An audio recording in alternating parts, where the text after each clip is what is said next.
Hola, mi nombre es Yarmilán Velázquez y vamos a hablar sobre la homeopatía en el Porfiriato.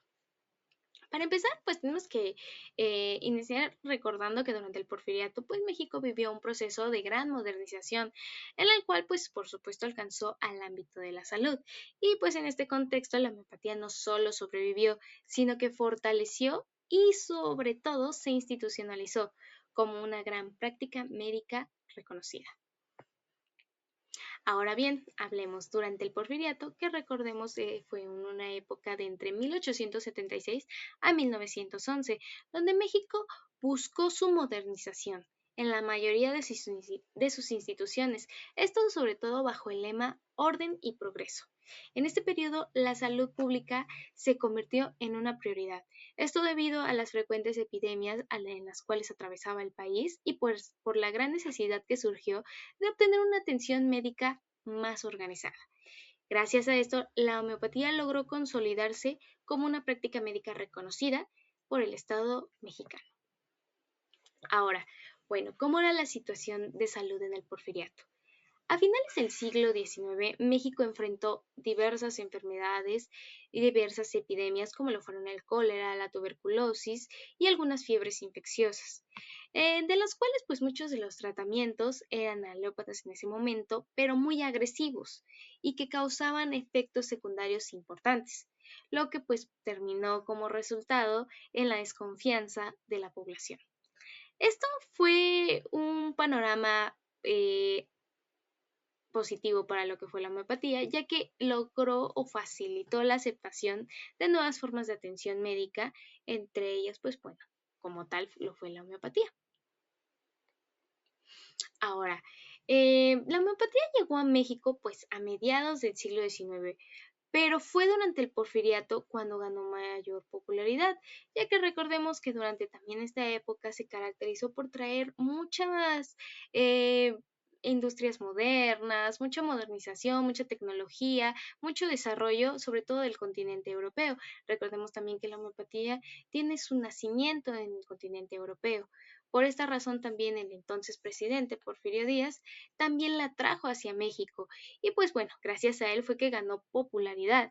Pero no solo fue por eso, sino también porque al llegar a la población, pues sus tratamientos basados en dosis mínimas, en individualización del paciente, pues resultaron muy atractivos para amplios sectores en general de lo que fue la población, especialmente pues porque primero que nada eran costosos, eran menos invasivos y eran a los que se tenía mayor accesibilidad para los sectores con menos recursos. Y pues bueno, también que tenía grandes resultados. Todo esto nos llevó hacia su reconocimiento oficial, que durante, bueno, el gobierno del entonces presidente Porfirio Díaz, la homeopatía obtuvo ese reconocimiento legal como práctica médica. El Estado permitió que se hiciera su ejercicio profesional, lo que significó que los médicos homeópatas pudieran trabajar de una manera más oficial y regulada y sobre todo respaldada por la ley. Este reconocimiento no se dio en otros países y por lo tanto México se convirtió en un caso muy especial dentro de la historia de la homeopatía, ya que fueron los primeros que empezaron a meterla en su contexto de salud. Pero bueno, todo eso también llevó a que se pudieran hacer instituciones homeopáticas, las cuales continuarían con los procedimientos de aprendizaje, el desarrollo de la clínica y sobre todo de instituciones que pudieran aceptar a los pacientes a que se trataran con esta medicina. Bueno, y entre ellos tenemos a lo que es el Hospital Nacional Homeopático. El Hospital Nacional Homeopático fue fundado por una iniciativa colectiva de médicos homeópatas mexicanos, esto en 1893, con respaldo de lo que fue el gobierno federal durante el régimen de el entonces presidente Porfirio Díaz. Este fue impulsado por médicos pertenecientes a lo que fue la Sociedad Hahnemanniana Mexicana y el Estado aceptó y apoyó su creación como hospital público como institución formal de atención médica, lo cual lo diferenció de otros hospitales privados o consultorios homeopáticos. Ahora, bueno, a lo largo del siglo XX, el hospital logró mantenerse activo, pese a que, pues bueno, fue decayendo lo que fue la época porfiriato, fue cambiando el régimen político y pues también se empezó a traer un poco más de ciencia, por así decirlo, y pues también cambió el tema social. Entonces se empezó a hacer un poco de lado lo que fue el lado homeopático, ya no tenía tanto impulso, ya no tenía tanto recurso, y pues bueno, también recordemos que hubo una eterna pelea entre lo que fue la alopatía y la homeopatía en ese entonces, y pues llegó un momento en el cual ya no se le daba tanto interés a la homeopatía por parte del gobierno y se le daba más a lo que era la alopatía, o bien del lado de lo que se conoce como la ciencia. Pero bueno, aún así, pese a todas estas adversidades, pues la homeopatía no desapareció.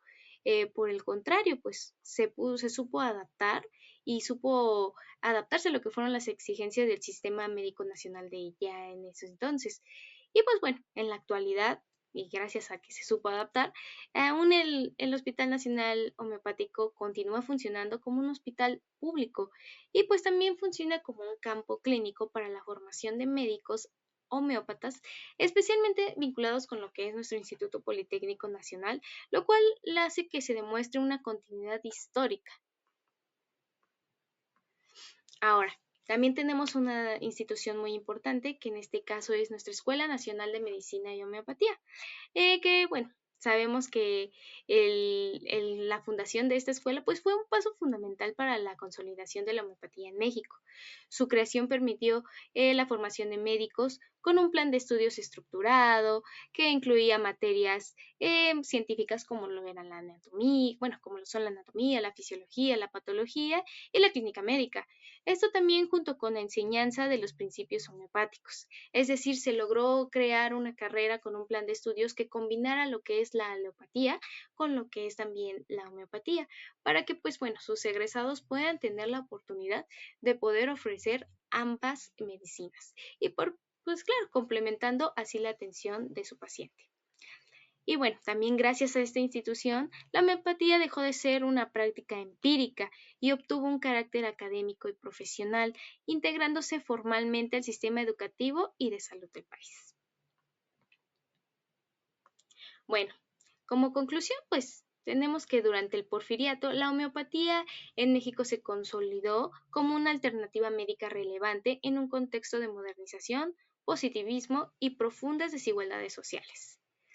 Ahora, bueno, su difusión estuvo estrechamente ligada al apoyo institucional, a la creación de escuelas y hospitales homeopáticos y al respaldo de sectores políticos y sociales influyentes, lo cual permitió su coexistencia y en algunos momentos su confrontación con la medicina alopática. Bien, la homeopatía no solo respondió a las limitaciones del sistema de salud de la época, sino que también se integró al proyecto de orden y progreso promovido por el régimen porfirista.